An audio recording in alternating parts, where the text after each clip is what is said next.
So minister Errapalli దగ్గర Warangal election కొంచెం 2 మాటలు చెప్పండి సార్. ఎలా ఉంది సార్ ప్రచారం, ఎలా చెబుతుంది? ఈరోజు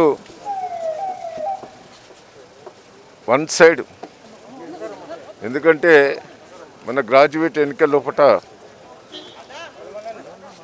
4th పొజిషన్లో పెట్టారు. ఈ ఎన్నికల లోపల కార్పొరేషన్ డెవలప్మెంట్ అభివృద్ధి అంతా కూడా చూస్తున్నారు. ఇంకా 3 సంవత్సరాలు కేసీఆర్ గారు ఉంటారు, మళ్ళీ కూడా ఆయనే వస్తాడు. ఈ డెవలప్మెంట్ను ఆపకుండా ఉండాలి. వరంగల్ కూడా ఆ రోజు కాకతీయ రాజులు చేసిన పని ఈరోజు కేసీఆర్ గారు చేస్తున్నారు. కేసీఆర్ని కాపాడుకుంటేనే వరంగల్ టౌన్ ఇంకా ముందుకు పోయే అవకాశం ఉన్నది. మన వరదలు వచ్చినాయి, దెబ్బతిన్నాయి. దాదాపు 250 కోట్లు ఖర్చు పెట్టి ఆ వరదలు వచ్చిన ప్రాంతాలను కూడా డెవలప్మెంట్ చేస్తున్నాం. ఇంటింటికి నీళ్లు కూడా ఇచ్చాం. 1600 కోట్లు ఖర్చు పెట్టి ఇంటింటికి నీళ్ళు ఇస్తున్నాం. చాలా డెవలప్మెంట్ కూడా జరుగుతున్నాయి.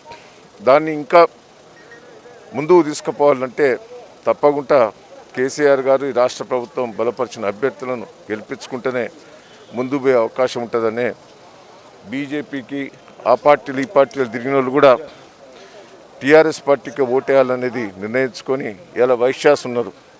వైశ్యాస్ ఇక్కడ వరంగల్ పట్టణంలో పెద్దది. వాళ్ళ కాస్ట్ ఎక్కువ లేకపోవచ్చు, కానీ వాళ్ళు చెప్తే ఓట్లు పడేటి వరంగల్ పట్టణం అవుతుంటుంది. ఎందుకంటే ఇక్కడ వరంగల్ పట్టణం అంటే గతంలో వైశ్యాసే, దాతలు వాళ్ళే. చందాకాంతయ్య గారు కానీ మంచి మంచోళ్ళు ఈ వరంగల్ పట్టణాన్ని ఆ రోజు తీర్చిదిద్దిన పెద్దలు భూపతి కృష్ణమూర్తి గారు, వీళ్ళందరూ కూడా ఈ వరంగల్ గురించి పోరాటం చేసిన వ్యక్తులు. అసొంటి బిడ్డలు ఇక్కడ వరంగల్ లోపల ఉన్నారు. వాళ్ళందరూ కూడా వాళ్ళ నాయకత్వంలో వరంగల్ పట్టణం ఇంకా ముందుకు పోతుందని కూడా ఈ సందర్భంగా తెలియజేస్తున్నాం. 48 గంటలు ఉన్న సందర్భంలో మరి ఎలా ప్రచారాన్ని ఎలా ఉధృతం చేస్తారు? మరి కోవిడ్ నిబంధనలు పాటిస్తూ ఎలా ఓటర్లను తీసుకెళ్తారు? కొంత కష్టమైన ప్రజలు ఆల్రెడీ నిర్ణయించుకున్నారు టీఆర్ఎస్ పార్టీకి ఓటేయాలని. Thank you sir. Thank you.